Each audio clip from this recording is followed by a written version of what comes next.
आङो माखासे भिडिअ क्लिप्सखौ आङो आंनि भिडिअनि गेजेरजों नोंथांमोननो होफानो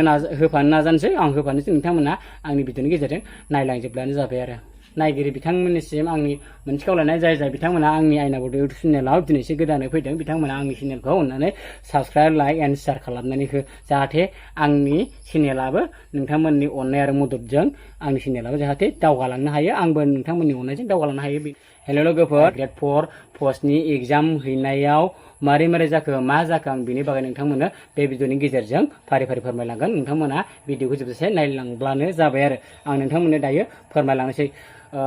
थांनाय 10 तारिखआव ग्रेड 4 पस्टनि थाखाय एडमिट एलाउ खालामदोंमोन तारिख लकेसन बिनि बागै एलाउ खालामदोंमोन ओमफ्राय जे दिनखालि एडमिटनि एलाउ खालामदोंमोन बै समावनो PDF डाउनलड खालामनानै लकेसन तारिख थुरिख बिदिनो नायनानै लाखादोंमोन आरो ओमफ्राय मैयानि मोनाबिलि समाव आङो मा होनो प्रिन्ट आउट खालामना लादोंमोन आरो ओमफ्राय आं बे एडमिट प्रिन्ट आउट खालामना लानायखौ नायनाय जायाखैमोन ओमफ्राय आङो सिगांनि PDF डाउनलड खालामनानै लानायखौसो आं नायनाय जादोंमोन ओमफ्राय बे सिगांनि PDF डाउनलड खालामना लानायाव मा दंमोन लकेसन आं बेखौ नोंथांमोननो खिन्थानोसै भिलेजआ जारागुरि ओमफ्राय पस्ट अफिस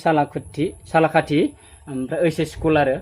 जारागुरि ओइस स्कुल ओमफ्राय पस्ट अफिस सालाखाथिमोन आरो ओमफ्राय बेबादिनो सिगांनि एलाउ खालामनाय PDF डाउनलड खालामनायखौनो माखासे आं बादिनो जानाय बिथांमोनाबो प्रिन्ट आउट खालामना लादोंमोन आरो सिगांनि जे तारिखमोन बेखौनो जायगामोन लकेसनमोन बेखौनो PDF डाउनलड खालामनायखौनो माने प्रिन्ट आउट खालामना लादोंमोन आरो ओमफ्राय पस्ट अफिस सालाखाथिमोन नालाय ओमफ्राय पस्ट अफिस सालाखाथियाव बयबो थांबाय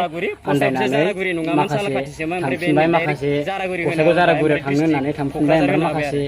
थांला होला होननानै माखासे न' फारसे थांफिनबाय आरो जाला होननानै टाइमाबोथ'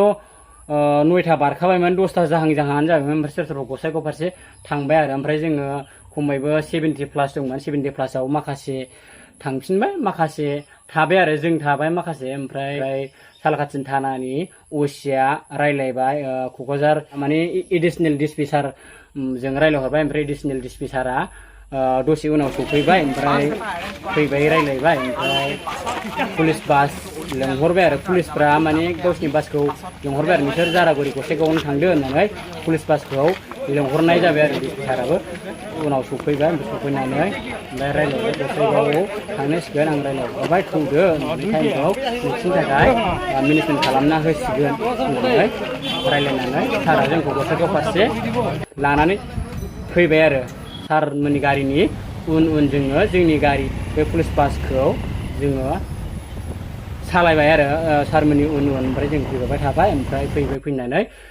थिनालि हलथुगावआव सारमोना गारिखौ लाखिबाय हजों थांनांला ओरै रायलायहरबाय बड'लेण्ड इउनिभारसिटियावनो नोंसोरो एग्जामखौ होनो हासिगोन होननानै बुंबाय आरो ओमफ्राय बिदि बुंबाय नालाय ओमफ्राय दाना गारिखौ जोङो हलथुगावनिफ्राय जोङो गिदिंबोफिनबाय आरो बड'लेण्ड इउनिभारसिटि फारसे फैबाय दाना बड'लेण्ड इउनिभारसिटि जे मोनहां जायो अब्ला आरो एडिशनेल डिस्पेचारनो खबर हरलायबाय ओमफ्राय सारा जोंनो लाखिनानै बे खबरखौ जोंनो होबाय आरो बड'लेण्ड इउनिभारसिटियाव जायगा गैला नोंसोरो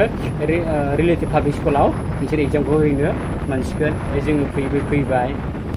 रिलेटिभ पाब्लिक स्कुलाव जों फैबाय एग्जामनि माखासे एग्जामिनार खालामग्राफोर फैबाय आरो सार मेडाममोन फैबाय दसे उनाव बिदिनो मार्कशिट पेपार लाबोबाय ओमफ्राय बिदिनो रल नाम्बार पेपारफोर लाबोबाय आरो ओमफ्राय जोङो दसे उनाव एग्जामखौ होनो मोननोसै आरो सारमोननि अननायाव एडिशनेल डिस्पेचारा ओरैबायदि खाथिबाय जोंनि थाखाय ओरैबायदि फन रायलायनानै कन्टेक्ट खालामनायनि गेजेरजों जोंनि